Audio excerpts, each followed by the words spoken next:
So here we are, the F1 season is now over and we face a few months of slow news and not a lot happening. But Christmas is coming, Santa's gearing up, and what a good time to look at some nostalgic F1 gifts from simpler times. Basically the 1990s and the 2000s. So according to my stats, the bulk of you lot watching the channel are basically the same age as myself, so please let me know if I've missed anything out. These aren't in any particular order of best to worst, it's more just the kind of sequence I came up with them. Right, so let's kick things off with an absolute belter of a Christmas present. I'm talking about the F1 season review by Duke Video on VHS or DVD. This was a solid Christmas present for anyone who was aged 40 to 80, and it was a guaranteed lifesaver if you couldn't think of what to get someone but you vaguely knew that they were an F1 fan. It was the gift that kept on giving the whole year round, and it gave you this almost encyclopedic knowledge of the season that was reviewed on the video. You watched the video a few times and you knew absolutely everything about the teams, the drivers, what went on,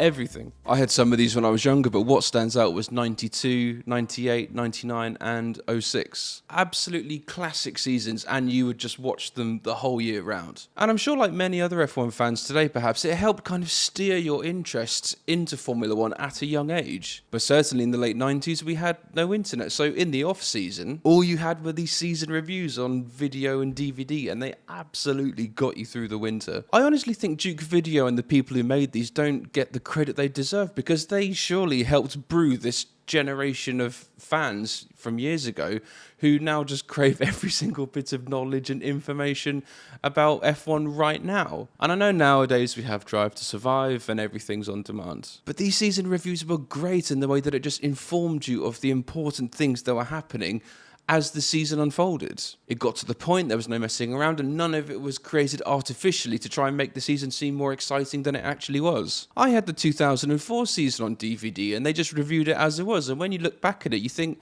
yeah, the season was pretty boring. Honestly, just calling it the way it was. So whilst we sit here now in 2023 and most of these season reviews are now sitting in attics, charity shops and landfills, spare a moment just to think how good they were at the time. In fact, you can still get them on the Duke Video website, and some are actually dotted around on YouTube as well. But honestly, go back and watch them and I think you'll be pleasantly surprised, and also somewhat refreshed after the sometimes empty viewing that you get from Drive to Survive. Now this next one is something that is still a great present to give someone today, especially if you know what team or driver they support. You can't go wrong, especially if you have a kid and you're trying to guide them towards an interest in Formula 1 as well. Ladies and gentlemen, I'm talking about official team merchandise. So nowadays teams have an endless array of products you can buy via their official website, and unlike some of the kit you can buy from years ago, these more kind of fit into everyday life. Most of it you can use as sportswear, so if you want to play sports or go running in a McLaren or Mercedes or Red Bull top,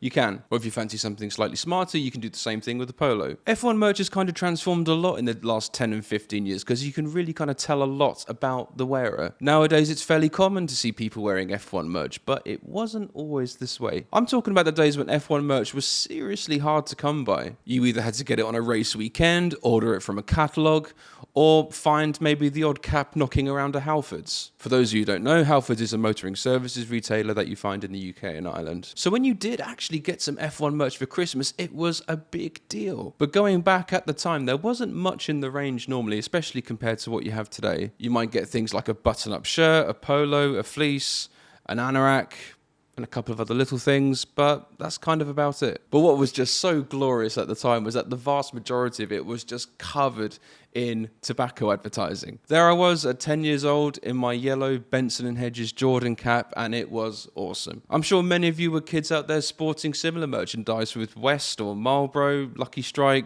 Rothmans, whatever. But looking back on that, I'd much rather do that than inadvertently advertising some godforsaken company like Salesforce or some other B2B product that makes people's lives a misery. But there was something very nerdy and a bit anarchy about wearing F1 merch back in the day. It did kind of say, oh, I go to watch Damon Hill at practice sessions in the rain at Silverstone every few weeks. But anyway, despite all that, it was a solid gift because it was just so hard to come by. Now, next up, this one was a banger because it would keep you entertained for days, weeks, months, or years. I'm talking about F1 games on the PlayStation, PS2, N64 and PC. Now these weren't like the games of today where you can just endlessly download add-ons and extras and bonuses and all this kind of stuff. Take F1 97 for example, you got the game and that was it. For any parent back in the day, these were an absolute godsend because you could just give these to your kid, they would be entertained for hours, and you can just crack on and have a drink and enjoy Christmas. By the way, who else remembers changing the name of an F1 driver to your own? And actually, to a point, I think this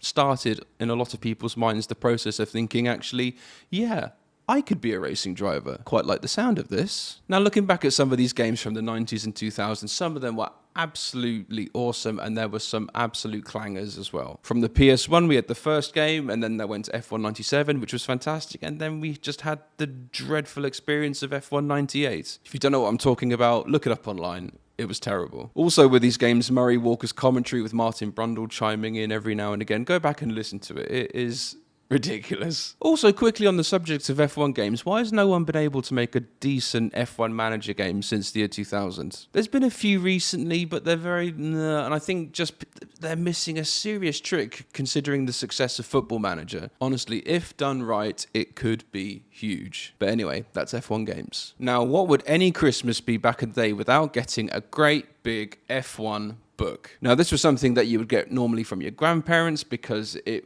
was slightly educational and encouraged you to read, all this stuff. Normally this came in the form of the Formula 1 yearbook or the Autocourse F1 annual. Great bit of kit to pour through after stuffing your face with chocolate on Christmas morning. Or after Christmas dinner when everyone's in a food coma and there's something on the TV that you've got absolutely no interest in. Also, much like the season reviews you get on DVD and video, this was also the gift that kept on giving the entire year round because of just the information you were given and what you could soak up for the rest of the year. What a great way to fill your brain up with a load of useless F1 knowledge and stats. Some of which is still in there today, and apart from maybe the odd quiz or something like that or doing the YouTube video, none will probably see the light of day ever again. But yeah, this wouldn't be the main thing you'd want for Christmas, but it would be a solid backup. But then on Christmas morning, some of you might have had the situation where you come downstairs and find this enormous wrapped up box under the tree that has your name on it. And it is, in fact, a Scalextric set. Now, I think these are called slot cars in the United States, I think, but it was fantastic because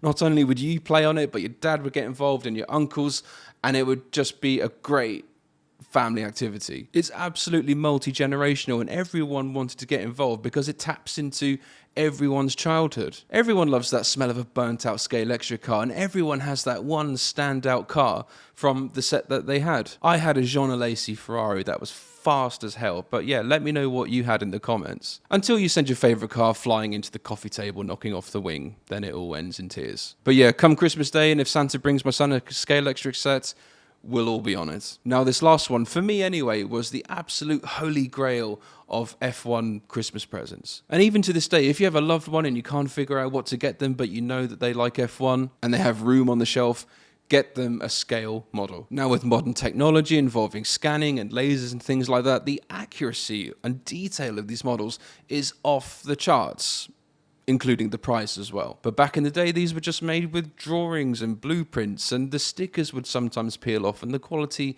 obviously isn't up to scratch with what it is now, but it was still great. The most popular scales of these were 1/43rd, and this is normally what you would get as a kid because it's small and it's cheap and it's, yeah, pretty much a safe pair of hands as a present. But if your dad was a multi-millionaire and can trust you not to break it, you would get the much bigger 1/18th scale. There were different tiers as well. You had Mini Champs, which was like the top level one. Then you had Hot Wheels, which was kind of a balance between price and quality.